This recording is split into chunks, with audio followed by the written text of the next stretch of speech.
So welcome everyone, Shalom Aleichem. Today we're going to talk about something familiar, but we're going to try and get some new understanding about it. We're going to talk about Birkat Kohanim, the priestly blessing.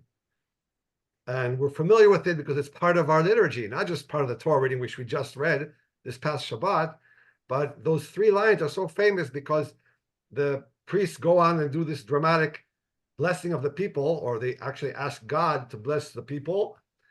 In Israel, they do it every day, I think. Here, we do it only on the holidays.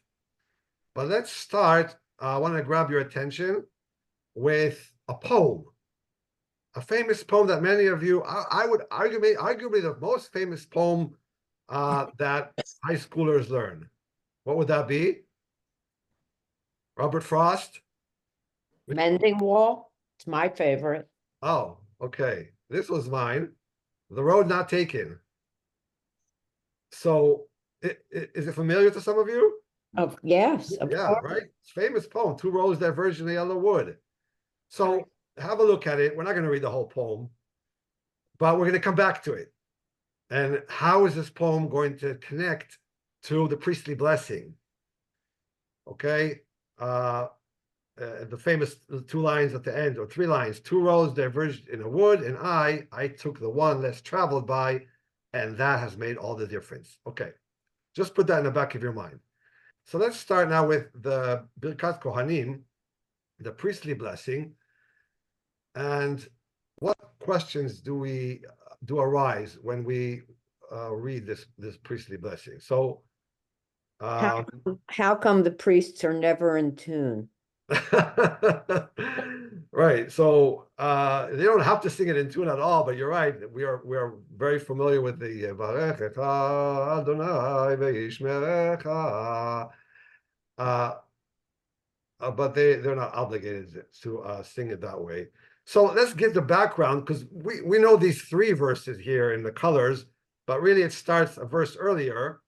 Adonai spoke to Moshe saying, "Speak to Aaron and to his son, saying, thus you are to bless the children of Israel and say to them, Yevarechecha Adonai v'yishmerecha, Ya'er Adonai panav elecha v'yichuneka, Yisa Adonai panav elecha v'yasem lecha shalom."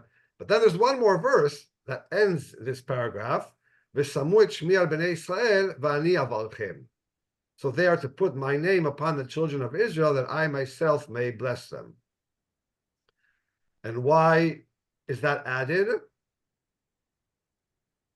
To prevent people from thinking that they have innate power, that they are actually blessing the people. So God emphasizes, right?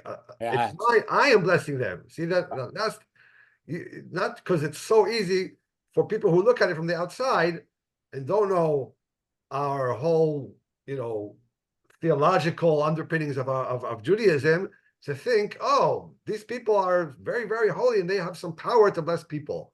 So, but when you read the entire paragraph, it's very clear. Va'ani, God is saying, Va'ani avalchem. Okay, so right when we look at it, we see there's a pattern here. The first blessing is 3 words, with Adonai being the second word. Then the second is 5 words, and still the name of God, Adonai, is the second word. And then the third blessing is 7 words.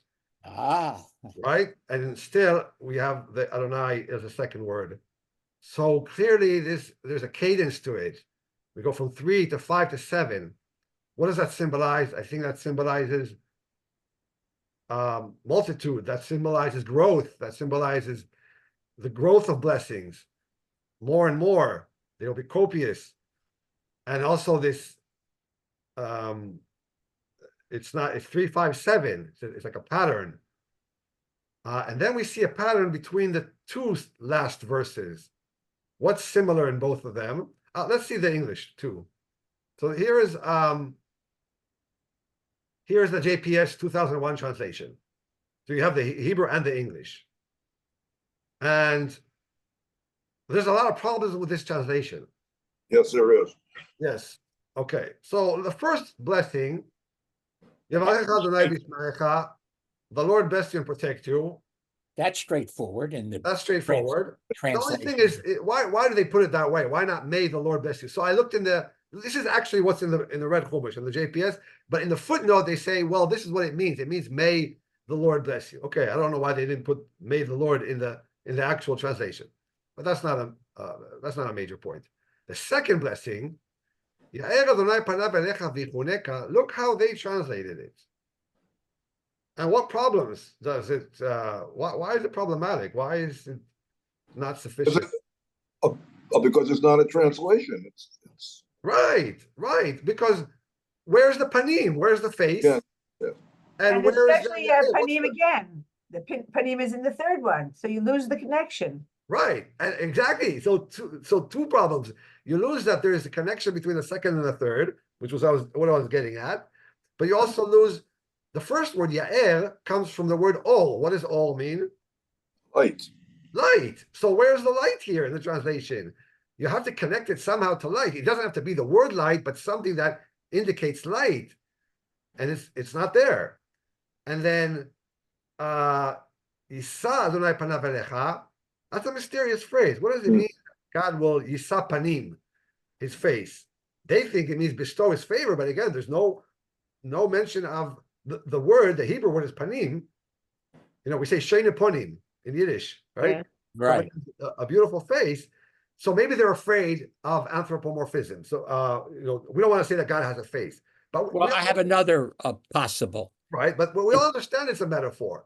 So why not keep the English that will be similar to Hebrew? Then we'll try to understand what that means. Okay, so let's go to the One of the gentlemen had a point. You yes. didn't hear. I was thinking like from the story of Megillas Esther. In ancient times, if the king didn't allow you, you couldn't see his face. So the fact that you could see the king face to face, that meant you were in his favor. I see. It was a positive. It was a positive gesture or connotation. Okay. That you could see that the king's face was toward you. I like that. I like that. Very interesting. But aren't we also supposed to understand that you're not supposed to see God's face? Yeah, but it's metaphor. Yes, we'll get to that. That's why the Kohanim covered their faces with a talis. And we'll see an explanation by the actor Leonard Nimoy, who, as you may say, he peaked. But it is true that, in fact, it's kind of a double protection. The Kohanim put their talis over their faces, and also the congregation looks downwards.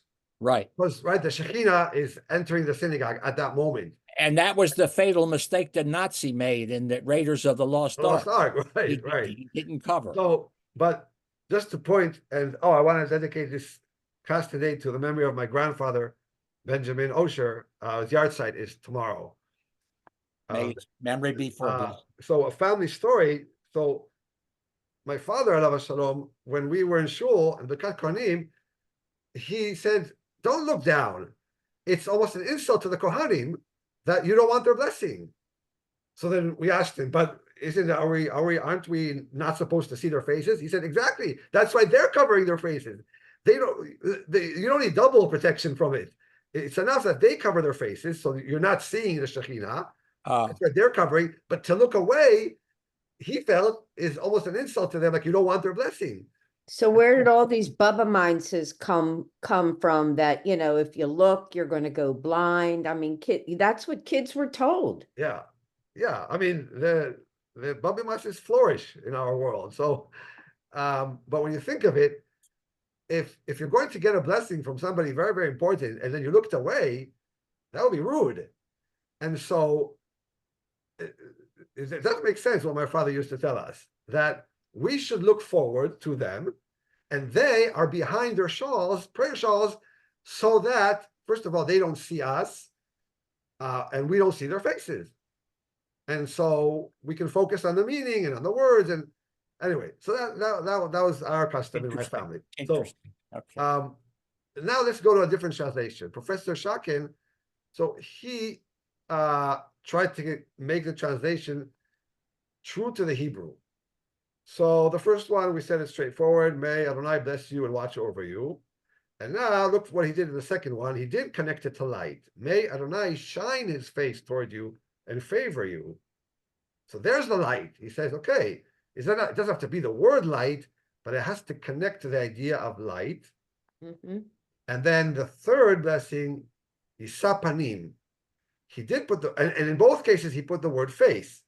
And he translated it, may Adonai lift up his face toward you and grant you shalom. So what's the only specific blessing here that's very clear? That if you ask a person, can you concretize these blessings and say, what are the Kohanim asking that the Israelites will be blessed with? What would be the answer? For Peace. the first one, Right. That's the only thing. But other than that, so that's shalom, right? So that's shalom. But other than that, how do you understand this? What does it mean, shine his face? What does it mean, God lifting up his face? What in concrete terms, what is that about? Right? You've heard it many times over your life.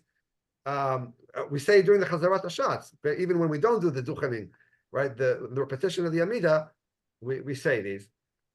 Do you understand it as just another way of saying, you know, you should be blessed, everything should be good? How do you see these two last verses? What is it talking about? are there figures of speech? And what are we asking? What are the Kohanim asking? What are the blessings about? What will happen? Closeness to God. I mean, I picture it literally as sunbeams coming through a cloud. Uh-huh. That some kind of essence is coming down and reaching me at that moment. Oh, very nice. Okay, so spiritual connection to God, not anything material. Not Right. Right. Okay. And I like that because it does not talk about wealth. It does not talk about parnasa. It does not talk about health. Right? We have words for all those things. It's so general that it seems that it's actually not talking about specific things that people need, that we as individuals and we as a community, as a nation, that we need. Except for that last thing, right? The Yasem Nechal Shalom. Okay, so that's very specific. But our commentators, they wanted to put, so let's go back to Robert Frost in terms of, I think this is what Aaron was talking about, that figures of speech, when you have poetry, you say the same idea in different words, right? You want to diversify. It's not necessarily that he's talking about different things, but it's different words, right? We would not ask about, let's go back to Robert Frost, to that poem. Nobody asked when we learned that poem, we study it, we don't ask, look, he started the poem with two rows diverging in a yellow wood. Why towards the end he has to say again, two rows diverged in a wood? Oh, well, this is repetition. This is redundant. No, we don't make a kasha, right, on poetry, right? He wants to make the last point even stronger, that he took the road that's traveled. So he brings back that first line of two rows diverged in a yellow wood. And here, interestingly, the yellow is gone because it's not. I guess it's not crucial to the last two sentences. So maybe this is what it's about. The Birkat Kohanim, going back to Birkat Kohanim, it's poetry. So the Kohanim are saying the same idea in different ways. That's definitely a possibility. But now I want to look at Rashi and Netziv and commentators, how they actually try to concretize these blessings and show that each one is talking about a different thing. Very interesting how they dealt with it. So Rashi, we have a volunteer to read A and B. Okay, that your possessions shall be blessed, that no thieves shall attack you and steal your money. For when one gives his servant a gift, he cannot protect it from all other people. So if robbers come and take it from him, what benefit has the servant from this gift?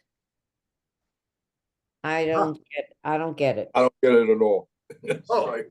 so he's saying it's not enough to be blessed with possessions, and because a regular gift that you get from some friend or even from a regular high-ranking official from the government, it might be gone the next day because robbers will come and take you. That person who gave you the gifter, does not have the power to keep it in your possession. But God, that's the V'yishmerecha, he'll not only give you the gift, but he'll protect it. The root shamar, he wants to connect it to shamar, shomer, to watch, to keep, to guard.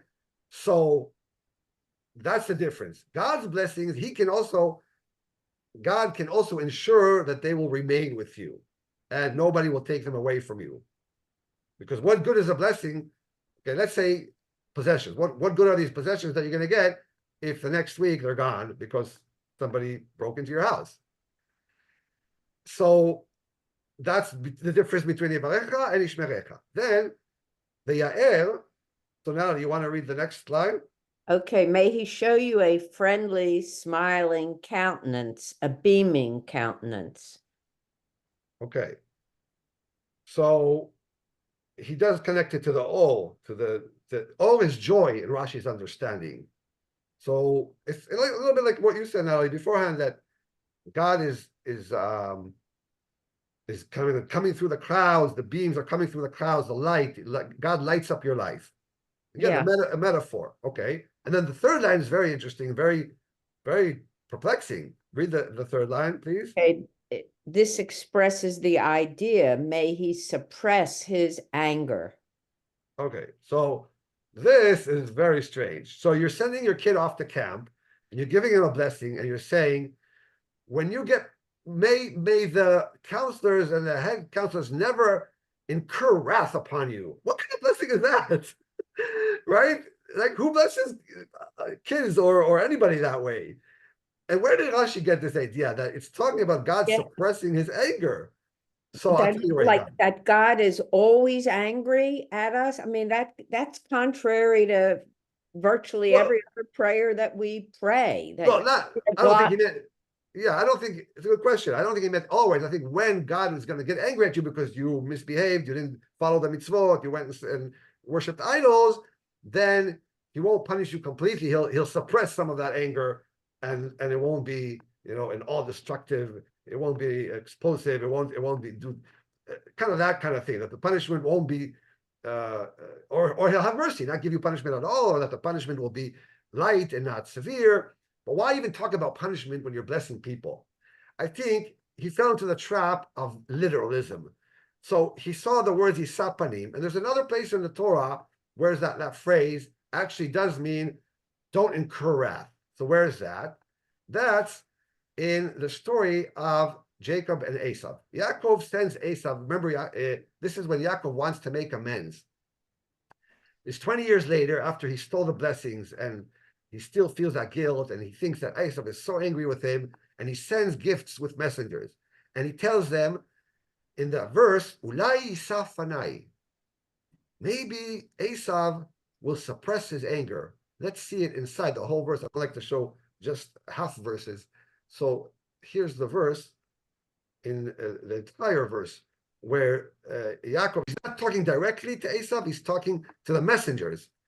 And you shall add, he's talking to his messengers. When you go and meet my brother, and your servant Jacob himself is right behind us, for he reasoned, if I propitiate him with presents in advance, and then face him, perhaps he will show me favor. Okay, you don't get the anger here, but when you look at Shakin's translation on the right, it's right here. For he said to himself, I will wipe the anger from his face with the gift that goes ahead of my face. Afterward, when I see his face, perhaps he will lift up my face. So he translated Isaf Anai as lift up, but you see the context. The context is that he will suppress his anger. He will not be so angry with me, because I really deserve it because what I did to him. So I think Rashi saw this, Yisa Fanai, right? Yisa Shem Panav Elecha, and he said, okay, if here it means to suppress anger, and this is really what Jacob is talking about, then okay, that's what the Kohanim mean. So, but it's very difficult. It's not convincing. Yeah. Because we translate meaning, not words. The words can have multiple meanings. So how about I'm imagining that you're saying that the first part was a metaphor, but what is this materialism that Rashi is doing? That he's all concerned about possessions, that's God's, that's what God is blessing our possessions. It's, again, just the opposite of what we were talking about. Well, it could be. I mean, there's you see, it's in the eye of the beholder. What is the most pressing thing that I need in my life? For some people, yeah, it is possessions, it is parnasa, it is being able to bring bread to the table. Rashi, I think, in his time and era, saw many Jews needing, that are needy, and he sees that as something that's where we need blessings. So you're right. Like if for a rich person to say this is what he's talking about when he never had the problem of possessions in his life because of whatever reason he inherited or he worked hard his whole life, then maybe you're right. We should look for more spiritual. But I think in Rashi's time in Provence, France, the 11th century, I think maybe many people in the city were righteous people, were had yiras shamayim, but were very needy, and so he sees that, he says, okay, this is what the blessing is about. You should be blessed with, again, it's not rich, it's just that you'll have enough possessions to sustain your family, and that, okay. And then, but the anger thing is kind of very strange. So let's go to another parshan, another commentator. So we're going to the Netziv. We're fast forwarding 600 years to the 19th century. He was the head of the Volozhin Yeshiva. Do you see a picture of the Netziv? Yeah. Yes. Okay, so he also wants to distinguish them, but in a different way. So he said, every person blessed in his talents and occupations. So it's very personal. And whatever you're doing, whatever your profession is, you should be blessed in that profession.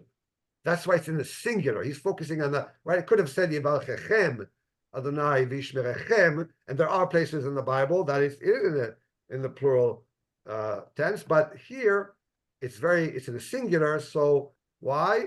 Every person needs blessings differently. The blessing of being a good accountant is different than being a good teacher, which is being different than a good leader, and so on and so forth. So, and then it's interesting that v'yishmerecha, it's not like Rashi who said, okay, he's going to physically keep them in your possession so that robbers don't come and take them. He says, protect every blessing also requires protection that the blessing won't turn into an obstacle. Because being blessed with, let's say, money, that can become an obstacle. That can lead people to corruption. And in every profession, you have that. Somebody who becomes very, very successful, and then he does things that he's not supposed to do.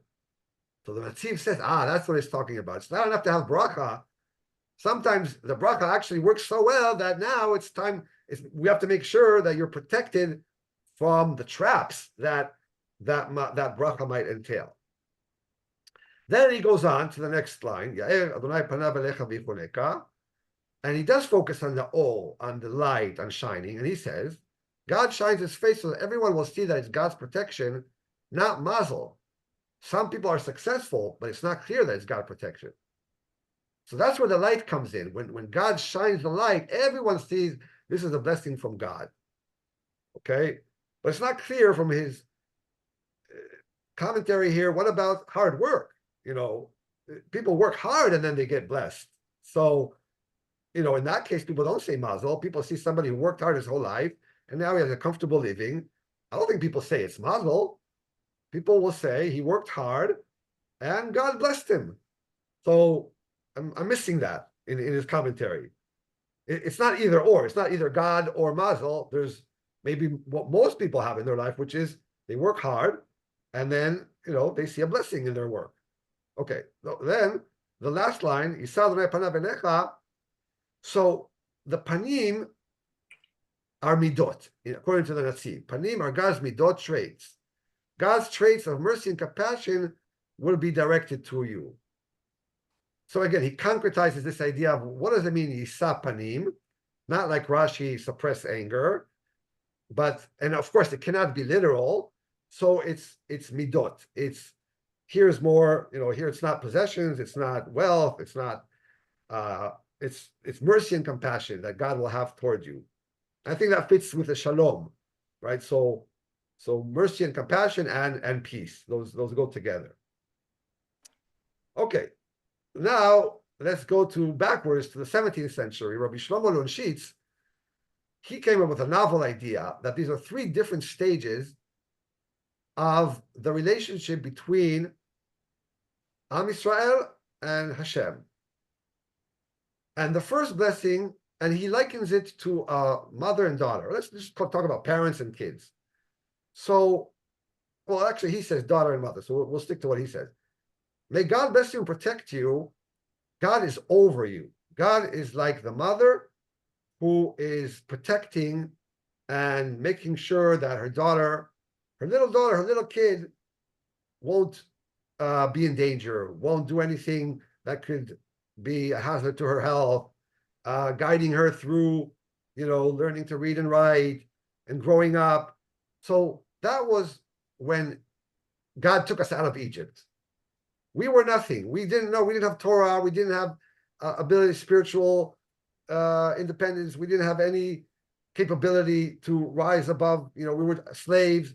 So that was the stage of Yivarechecha Adonai B'Yishmerecha, and God was the mother and the people of Israel were the daughter.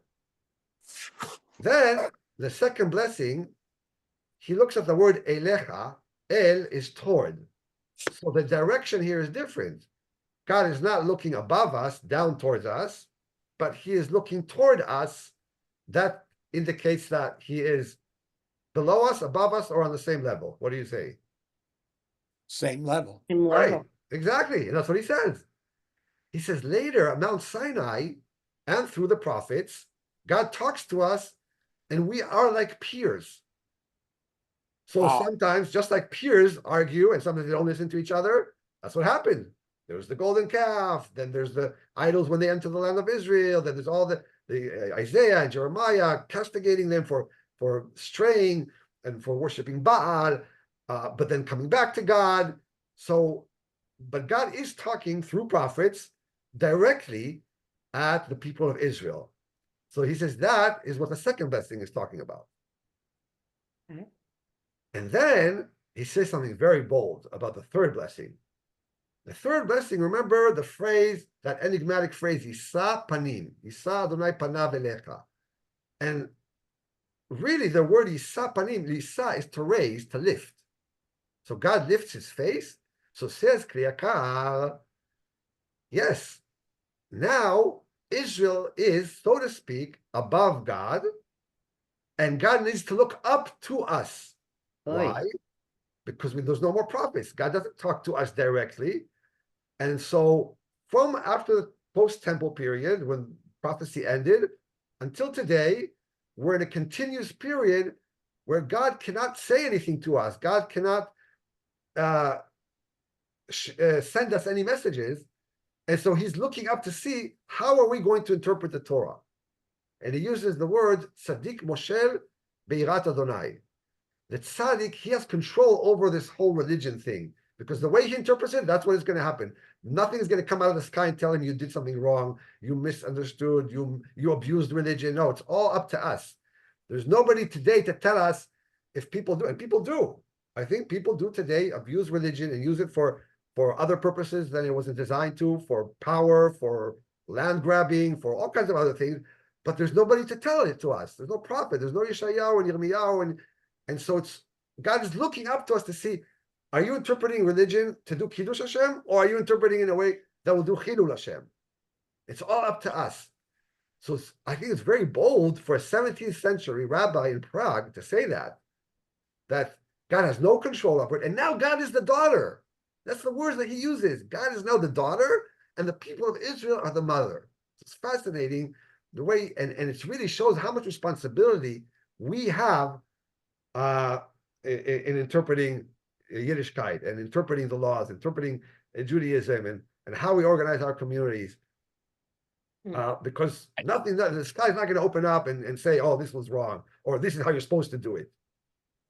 And I like that part of it, where we're accountable now. It's up to us now. But the metaphor, mother and daughter, it's hard to take. But And why is but it the not son? God is looking at us, holding us accountable. But it's us. It's us. Right, right.